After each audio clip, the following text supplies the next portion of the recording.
Hi Claire, so as promised this is a help video on how to access your website and how to make some changes to it. So first of all I've sent you an email which has a link and a username and password. If you click on the link, pop in the username which does need to be in capitals, pop in the password and next click sign in. That will basically bring you to this screen here. You can ignore everything on this screen, especially any notifications. Sometimes things pop up in there, but you can ignore those, there's nothing to worry about. On the left-hand side, you click where it says websites. That will basically bring up this little preview of your website. Click on that. That then brings another preview of your site up. Just scroll down below that. On the left-hand side, click Edit Website. And this will basically load my system that I've used to build your website, which is Bramble.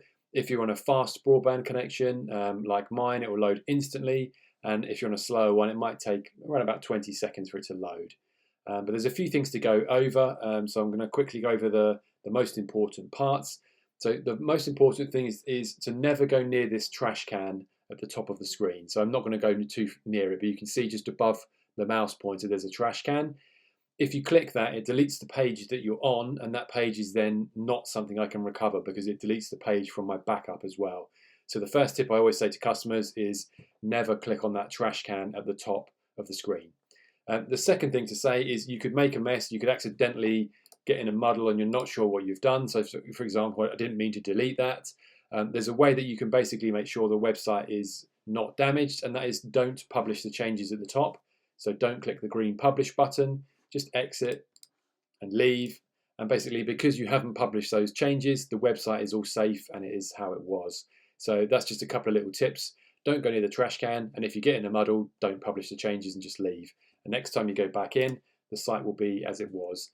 If you ever get a message when you load Bramble about would you like to load the last autosave, always click the discard button. So no, you don't want to load any autosaves, because if you make lots of mistakes on a page, for example, and it auto saves it, it will have saved all those mistakes that you've made. So only basically make some changes. When you're happy with the changes at the top, click publish. And that's the best practice to basically use the editor. So just as I mentioned, it will load your homepage first.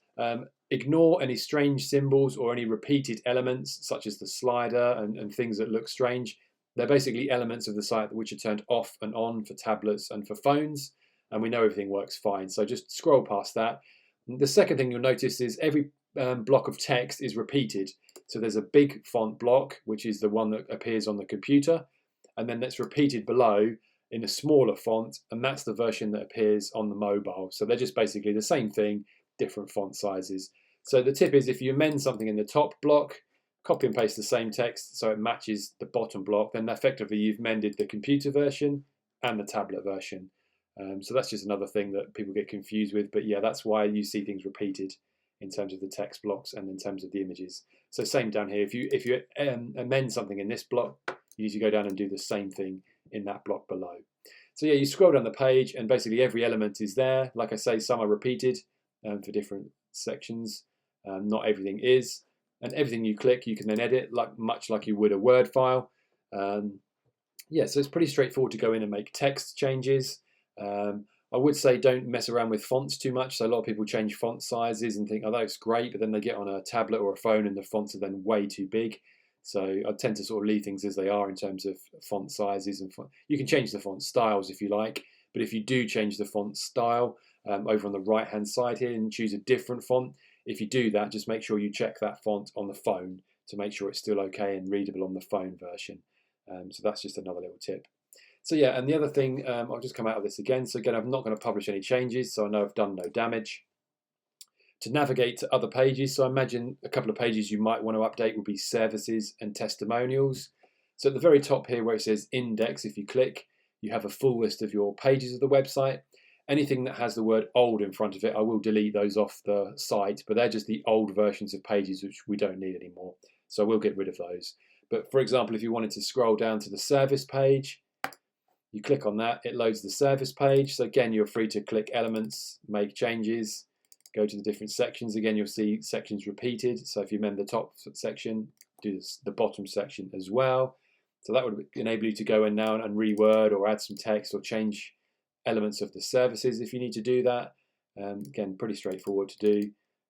Just literally clicking in text box. So yeah, very, very simple. Yeah, there's not much more to cover on that page. And the other page you might want to look at is testimonials, because you may have some more to add. So this is a little bit more complicated, but it's nothing too bad. You notice the sections are in different colors. So we have sort of the light sort of pinker tint, and then the next box that comes up, we have the sort of almost grayer color tint.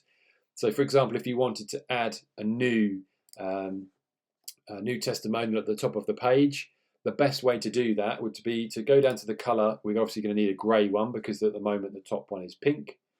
And you might need to watch this a couple of times just to make sense. But basically you duplicate that box, then you drag it to the top.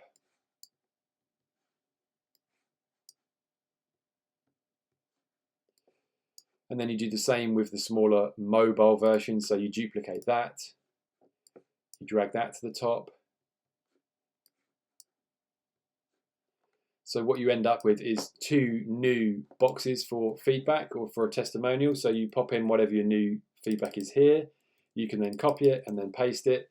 And that's then your new testimonial from your customer that's at the top. So then you know you've got the larger font is the computer version, the smaller font is the mobile version. If you were happy with that, which obviously I won't do, you then just publish the changes. And then that's basically added a testimonial. So again, fairly straightforward. You're just basically duplicating the format, so you're not having to sit there and try and recreate the grey colours and recreate the fonts. You're just taking a copy of one that's already there. Final thing to remember is you do have half an hour a month of free support from me. That doesn't roll over, so I've had a few people say, actually, I need to do now like 4 or 5 hours in a go. That's not really something I can accommodate unless I'm particularly quiet. So I always say to people, it's best to use that half an hour every month as and when you need it in that format if you can. So for example, if you think I want to change some photos, or there's some things that I can't do, you've got half an hour of support from me uncharged every month, where you could say, all right, well, this month I could sort that page, and next month I've got half an hour to sort something else I want to do. So that support is there, and it's included in your hosting fees. You'll see that on all your invoices. So yeah, so you can make use of that. If there's things that you think I'd like to be able to do which I can't, I can do more videos. Or if there's things you think I just don't have time, I'd rather you sort that for me. You have that half an hour where I can do bits for you. So yeah, hopefully that helps. At least today you now have access to your website, so you can get in and you can make changes. And yeah, if there is anything else that you need, just let me know. Thanks for watching.